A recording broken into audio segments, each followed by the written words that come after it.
Hi guys, I'm back with another video. Today I'll be talking about the Avatar, The Last Airbender, and Legend of Korra tier list. This will include people from Avatar, The Last Airbender, and The Legend of Korra, and the comics from which they take place in. So let's start.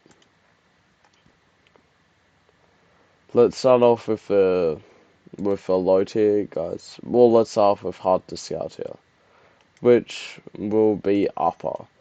Upper has a good feat where he knocks out a wolf in the comics that was able to knock out Aang and everyone, but that wolf is all hacks really that just out-hacked all of the other guys, and Upper just didn't get hacked by it. So he's a hard spot to place. So that's why he'll be going in hard to scout, as he has no other feats really to show his power. Let's start off with the most powerful tier, which will go from Crazy Azula, then Katara, Bumi, Toph, Zuko, and a normal Azula.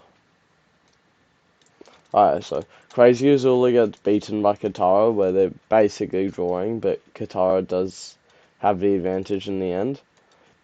Toph is a bit above Katara, as shown in the episodes, while Zuko was doing better against Azula than Katara was, and was winning that fight. And Azula, in comics, just bodies all of these guys and destroys them all. But Azula isn't a tier above, as Zuko wasn't in a good mindset and would have put up a better fight when they fought.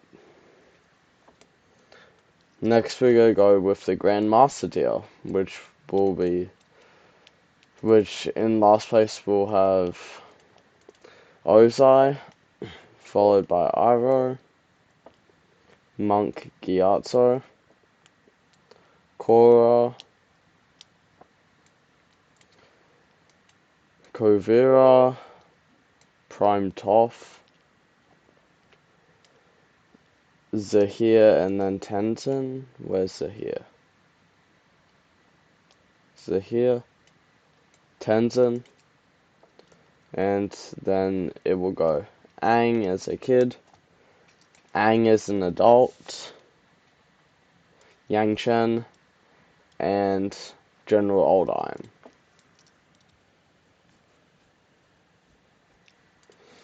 Yang Chen was on the losing end of a General Old Iron back in the past, where she used that Avatar state at the end of the fight to win. The Avatar state would destroy General Old Iron, but they were comparable, and General Old Iron shouldn't be a tier above Yang Chen. And Aang couldn't beat General Old Iron in the comics. Zahir was beating a weakened poison Korra, which in the Avatar state, she should be comparable to her base form, while Kuvira was above Korra, but they were basically equal.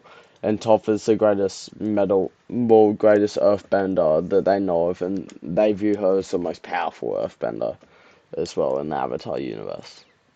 This is why she's there. And she was also somewhat contending with a weakened Korra from Poison. Next year, well, actually, sorry. Monk Gyatso, Aang thinks is the best airbender to ever live at the time of Avatar The Last Airbender, which would outsell all of these guys, and was able to take out a ton of Fire Nation soldiers during Sozin's Comet, and viewed him as more powerful than Aang himself at airbending. Next year, it's pretty self-explanatory. Bloodbenders. Where's Aman? Aman is the most skilled bloodbender, but his father is more powerful with bloodbending, as he was able to take out adult Aang, while Aman was weakened, but Korra was still able to resist his bloodbending. You can make arguments for either one. Aman is more skilled, but his dad is more powerful, and Tarlok is just shown to be the weakest by losing to Aman. Pretty straightforward. Next here will be Sozin, Avatar Roku, Avatar Kyoshi, and Yun. So Sozin was able to contend somewhat with Avatar Roku outside of the Avatar state, which there's this other character that was about the same strength as Kyoshi, but that thought he could be a different character that was tying with Kyoshi, and that character was still around when Avatar Roku was around. And Avatar Roku, outside of the Avatar state, was stated to be the most powerful being on Earth, well, in the Avatar universe, kind of, which would scale Avatar Roku to that person, which would scale to another person, which scales to Kyoshi, who's a mountain level feat using earthbending, which would scale to a physical attacks, while airbending is small country level. And Sozin somewhat contends with Avatar Roku outside of the Avatar state. And that's why these three are all in the same tier. And then we have Yun. Avatar Kyoshi thought that Yun was so powerful that he was another avatar at the same time as her. They were both meant to be the avatar, because he was destroying her with when they fought, and he was only using earthbending, sorry, which is why he goes above her. Now the Great Spirits tier. We'll have one, Korra, Rava, and Vatu. Rava and Vatu are pretty straightforward, as they're called the Great Spirits and they're practically equals, but Vatu is a little bit stronger, as shown. And Avatar Kuruk, he was, oh, sorry, not Avatar State Avatar Kuruk, just normal Avatar Kuruk, is said was dealing with Ko the Face Stealer and some other spirits that would be on the level of these spirits. Also, one was losing to Vatu, but he wasn't in the Avatar state when he fought the first part, and which is a better feat than any of the avatars below any character has done. Okay? Now we get to the Avatar state. This is the biggest here, so let's start from the bottom with Korra from season 3 and 4 of her series. Goes to Avatar 1, then to Avatar Kuruk in the Avatar state, then to Avatar Yangchen, then to Avatar Kuruk, then to Avatar Kyoshi, then to Avatar Roku, then to Avatar Aang as a kid, which would then go to Avatar Korra in season 1 and 2, then Dark Avatar, Aang when he's an adult in the Avatar set, and the Ocean Monster, which is fused with Aang with the Ocean Spirit. Let's start from bottom. Well, I'll explain Korra later.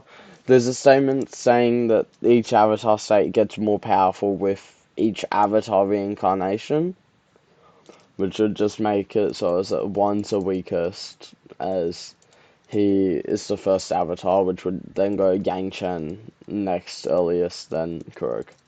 That's self-explanatory. And then we have Aang, Korra, Dark Avatar, Unavatu, basically. Prime, Aang, and the Ocean Spirit. Ocean Monster. Ocean Monster just fuses with the Avatar state Aang, which is debatably a moon level spirit, which is far and away above whatever we've seen. Ocean level spirit, moon level spirit, which would just beat any of these avatars. These 5 characters So Aang, so Avatar state in The Last Airbender, is weaker than Korra's in season 1 and 2. And then she loses her connection to past avatars. It's stated that her avatar state doesn't get weaker, but she wouldn't have the battle experience like she would have earlier, and the fighting to put her above these guys as the actual like avatars themselves outside of avatar state aren't as powerful as how much Rava amplifies their power. So it wouldn't be that big of a size gap, but it's big enough. Well, it's big enough to have it going in order and not too big so Korra can't be at the front, as she is the new first avatar, as no battle experience would be worth it battling and fighting. So Avatar State Season 1 and 2 Korra goes above Avatar State Aang in The Last Airbender, and the Dark Avatar beats Avatar State Korra. Now, her Avatar state would be more powerful than this Aang, so would the Dark Avatar, but Aang's fighting style, I think, would beat Korra and the Dark Avatar, as he uses this air sphere normally, and I think him as an adult would have the power to beat these guys. As the fighting style, the reason Korra lost because of her fighting style, as she let Unavatu get too close for him to let Vatu get Rava out of Korra. And I don't think Aang would let that happen, and I think Aang would win somehow, maybe with energy bending at the end, or it would just be a close fight. But I think Aang's fighting style, fighting experience would win, come out on top over Unalaq with Vatu as the Dark Avatar. Cosmic tier, so it goes the mech, then Unavatu, Cosmic Korra, Guru Patik. Okay, so let's go. The mech is just shown to be more powerful than Avatar State Korra here, but the power gap isn't that big, so it should go well above any of these guys. With Unavatu being more agile, same with Cosmic Korra, and having similar beams, I think they would come out on top as they're connecting to the energies of the universe. And Guru Patik also has a statement saying that he's connected to all of the energy of the universe, which would be on the level of Cosmic Korra and Unavatu, and potentially higher than them. God tier would be the Mother of Faces and the Avatar in that sphere. This is like the universe's full energy of the Avatar, like the peak of all of the energy of the universe, what it could get an Avatar, potentially. And then the Mother of Faces gave the face of Vatu and Rava, which just scales her above them, and gave a face to every one of these characters, would scale her above Guru Patik, above all of these, above the Ocean Spirit.